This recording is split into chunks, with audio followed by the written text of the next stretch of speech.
Benedica a tutti. Lo passato 30 di marzo si tenne in Palermo la prima marcia per l'indipendenza e per la dignità del popolo siciliano. Vediamo insieme lo servizio di Fonso Genchi.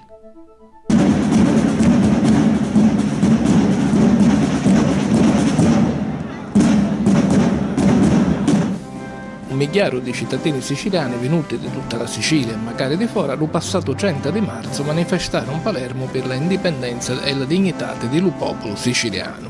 La marcia partì dalla Stato e vide la partecipazione magari di una poco di delegazioni di altre nazioni senza Stato. Le Venete, protagonisti nelle giornate passate di un referendum dalla rete internet che parlò chiaro a favore dell'indipendenza, i sardi, cittadini di un'altra regione a statuto speciale con una forte identità, i napoletani del movimento Insorgenza Civile e i catalani che volessero votare la sua indipendenza per mezzo di un referendum che lo Stato spagnolo pare non volere permettere. Questi eventi di indipendenza che asciusciano forte in Europa cominciano a interessare magari la Sicilia, terra che vide il suo periodo di maggiore splendore proprio quando era un regno indipendente. La crisi economica, il diktat della BCE e la perdita di sovranità degli stati che fanno parte dell'euro stanno portando tante regioni storiche d'Europa a scegliere di staccarsi dagli stati e tornare a essere a diventare stati completamente indipendenti. Per quanto interessa la Sicilia, si aggiunge il fatto che lo Stato italiano mai volle rispettare lo patto chiamato Statuto Siciliano, non permettendo di fatto la sua attuazione.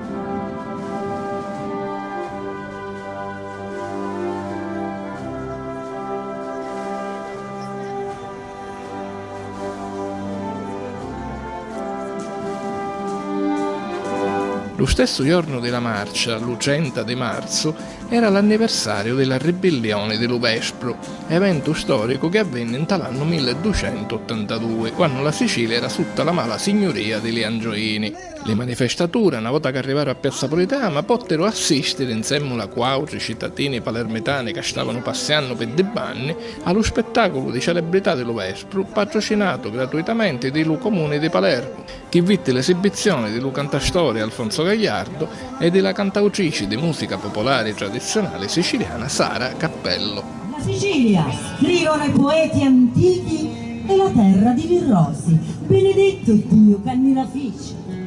Dall'inverno produci tanti cosi, lu bene surgi da ogni paese, ma Palermo ha fermato tanti cosi per darci l'assalto allo francesi. E ora io vi conto l'evento sanguinoso che a Palermo però portò la libertà. Sta storia è assai importante per il popolo siciliano, perché fu una di pochi voti che a tutti i siciliani si uncero un semmola per combattere contro lo stesso tiranno. Ma le notizie per l'agricoltura siciliana vengono dall'Europa. Vediamo il servizio di Claudia Blesi.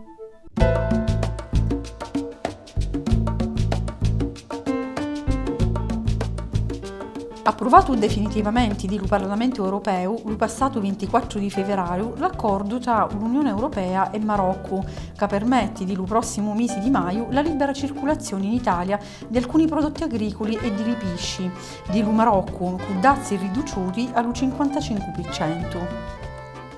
Forti furono le reazioni delle associazioni agricole italiani. Oggi, dice Alessandro Chiarelli, presidente di Coldiretti Sicilia, le arance di Marocco sbarcano in Palermo a 30-35 centesimi al chilo. Un prezzo che, grazie agli attuali dazi doganali, equivale più o meno a chi di applicati agli arance siciliani. In futuro potessero arrivare a 17-18 centesimi al chilo, facendo sdirupare il mercato italiano. Un danno gravissimo per gli aranci siciliani, ma magari per i limoni, per i zucchini e per tanti altri prodotti che sino a ora fecero circolare l'economia nostrali. Ancora una volta si utilizzava l'agricoltura come merce di scancio per risolvere questioni politiche e internazionali. A così il presidente di Confagricoltura Mario Guidi commenta lo voto a favore del Parlamento europeo. L'accordo risulta infatti essere favorevoli sia al Marocco che all'Europa, perché ci vogliono 10 anni per avere una riduzione di dazi del 70% per introdurre la stessa merce europea nel mercato marocchino.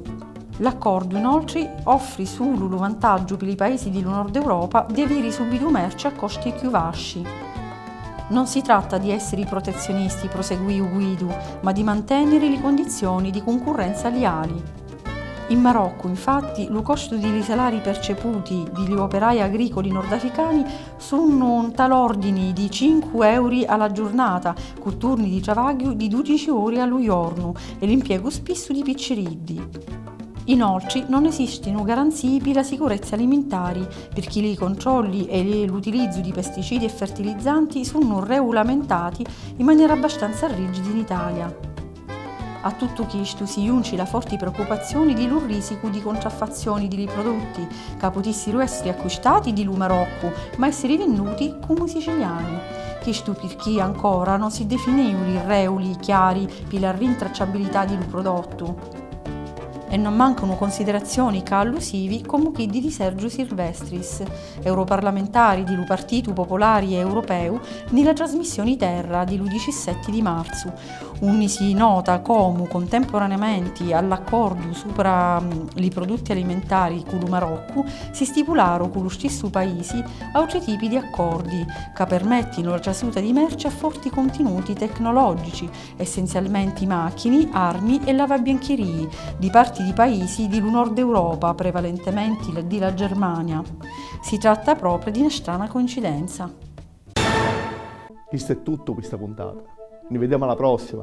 Salutiamo.